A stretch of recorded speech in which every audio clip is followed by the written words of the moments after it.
charged. Joran van der Sloot is officially charged with first-degree murder. Now, a judge in Peru says van der Sloot acted with ferocity and great cruelty. This is video of van der Sloot on his journey to prison. You can see police moving van der Sloot from the prosecutor's office to a holding cell. Now, this is video of Castro prison in Peru. Van der Sloot will reportedly wait for his trial in this Peruvian prison. So what's it like inside the prison? On the Record has obtained this video showing the inside of another Peruvian prison similar to the one Joran will call home. What will life be like, though, for Joran behind bars? Joining us from Peru is GRN correspondent Dan Collins. Dan, since we're on Skype, let me ask you the two questions. Tell me about the charges and what's prison going to be like, or what's jail going to be like for Joran van der Sloot? Greta, the charges are first-degree murder, as we expected, and also robbery. And as you mentioned there, the judge said he'd acted with great cruelty and ferocity. And yes, the scenes from the video you have there, extraordinary scenes in the Palace of Justice as he was transferred along with other prisoners. He was the last to be taken out of the back of a van, instantly recognized by crowds of onlookers because of his close-cut fair hair and his stature. They shouted "murderer" through rotten vegetables as police held them back. There's a great deal of public anger here, as you can imagine, and that's something that police are very worried about. Security prison. There are it's a prison for murderers and terrorists, mostly former members of the Shining Path.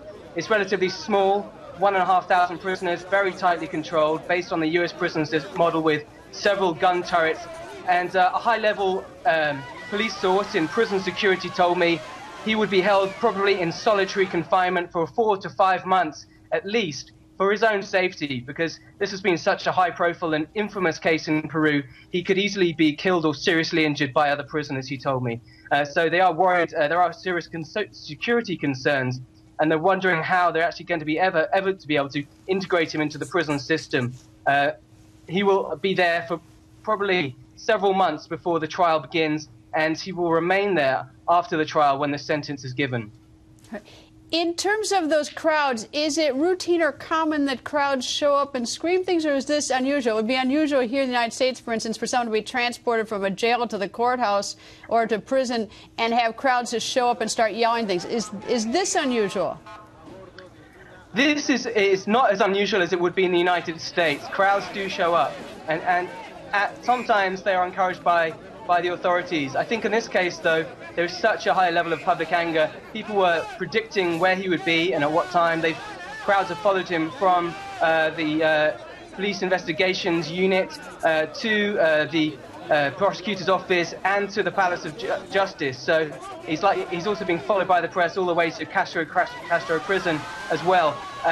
This is a case, I can't remember a case like it, which has incited such public anger. In the 3 years I've been in Peru, this is certainly the most infamous case I've heard of. In terms of solitary confinement, in the United States, you would have a cell that's relatively clean. You'd be left alone, but you could get out periodically. Do you have any idea what solitary confinement means in Peru? What the conditions are of the jail facility, for instance? Well, Greta, as I mentioned, he's being held in solitary confinement, not as a punishment as such, but to protect him from other prisoners. It will be very basic. He'll probably have a bucket in the corner as his bathroom, and he's also on suicide watch, so there'll be no kind of implements which could in any way he could in any way injure himself with. It's going to be very basic conditions, and by all accounts, especially speaking to high-level police sources, experts on prison security, he's in for a very rough ride. Dan, thank you very much.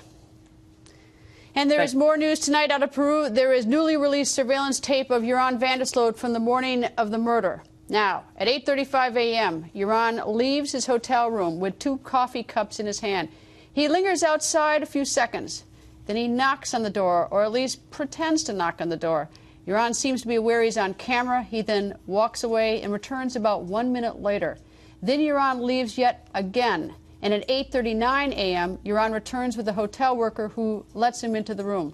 Finally, about 1 hour later, Joran leaves the hotel for good. No coffee cups this time, but he does have his bags in hand. So what does all of this mean to the prosecution? Let's bring in the panel. Joining us in San Francisco, former Assistant DA Jim Hammer, and here in Washington, criminal defense attorneys Ted Williams and Bernie Grimm. Jim, if you're the prosecutor assigned to this case, you're looking at this video for the first time, trying to figure out how it fits into the scheme of the prosecution. What do you think? Well, I thank God that Joran van der Sloot is so stupid in addition to being a killer. I mean, it's a rare day that we actually get a look into somebody trying to lay their alibi. And what it looks like to me is this guy's trying to lay the record with this hotel employee that, look, I went to the room, everything was fine, all of a sudden she ends up dead. The only mystery is this camera. And what I don't get still is, does he see the cameras there? He looks towards it, not quite into it, because if he does, he has to be awfully stupid not to know that it shows him setting up this crazy alibi. Bernie, if I were the defense attorney on this, I wouldn't be too pleased with this videotape, also knowing that in addition to that, they're going to sandwich it with the fact that there is a dead woman inside that room. Yeah, the problem is some defense lawyer could make hay out of the fact, look, my client, he came back, he actually knocked on the door. Yeah, except it looked like a setup, though. But he came out of the room. But right here, the guy is so cold and calculated and diabolical, he actually stopped short of a couple inches. He comes out of it, though. He comes out of the room. It looks like a complete setup. Okay, looks around. Okay. Now comes the fake where he does the knocking. I mean, it's the most incredible. Right. It is just. It's. I don't know. It's like somebody putting together a bad movie. I mean, it just and then produced by Ted or something. It was just terrible. Well, I wouldn't even want to produce that movie, Brother Graham. I can tell you, this guy is just cold, calculating, and manipulative. He's trying to set up an alibi, but I would have to say, in my proverbial words, that he's stuck on stupid. The fact about it is, we know that van der Sloot and this woman entered that room. Nobody has left that room but van der Sloot, in and out, no matter how many cups of coffee you had. So I'm very troubled. I don't think it really helps van der Sloot at all.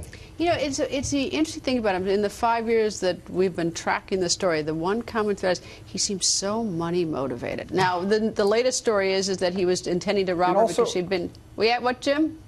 You're right, money motivated and calculated. I mean, it's chilling to watch this guy, assuming it's true that he murdered her.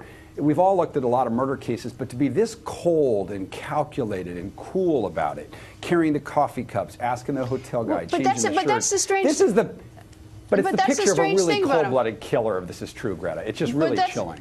But that's the strange thing about him. I mean, we were in a hotel room with him in Thailand for hours on end one weekend, and he seems like a, quote, normal person, a normal young man. I mean, that's what's so. Kind. I mean, that's the scary kind. He doesn't see. You know, it's like, you know, he wasn't aggressive or anything. He's, I mean, the chilling thing you bring out about it is when I saw your interview of him, and just seems like a regular guy. Obviously, he's got some issues. But in this, but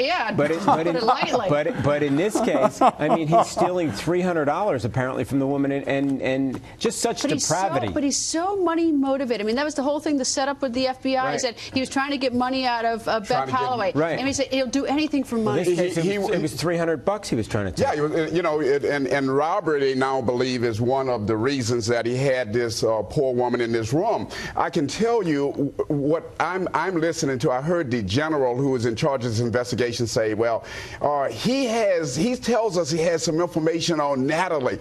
Another manipulation. This guy is selling wolf tickets. I hope nobody buys them. Well, no, everyone's always looking for corroboration. He tells a different story, and you go out and you get the story. We've gone out to get the story on a number of occasions, and we take the story, and then we try to go out and corroborate to see if there's any truth. We always are looking forensic. We're always looking for a body. But what is he doing? He tells you what you want to hear. No, he's a good used car salesman. No, he doesn't tell you what he wants to hear. He's trying to look. He's trying to hustle. He's always on the hustle. I would have to agree. It's always an angle. I mean, it's supposed to. I mean, you know, the thing that's bothers me now is looking back is, you know, I think of his parents who you know, have stood by him, and you know, and he's the way he has deceived them. And yeah, Greta, you met him. What was he like? Who, Joran, or the father or mother? I met them all. I'm telling you that Joran, he's like, look, this is the bizarre thing about him, is that you can have a quote, and as I say with, you know, parentheses, or a normal person, but this is a young man who can have a normal conversation and apparently goes in another room and commits murder. Greta,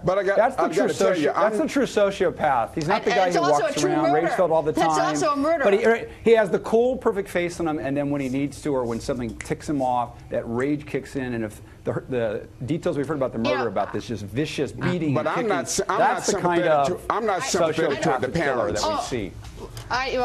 Ted isn't sympathetic to the parents, so we'll have another time to discuss that. But he is. Wow. We'll hear a lot more on this one. Anyway, panel, thank you.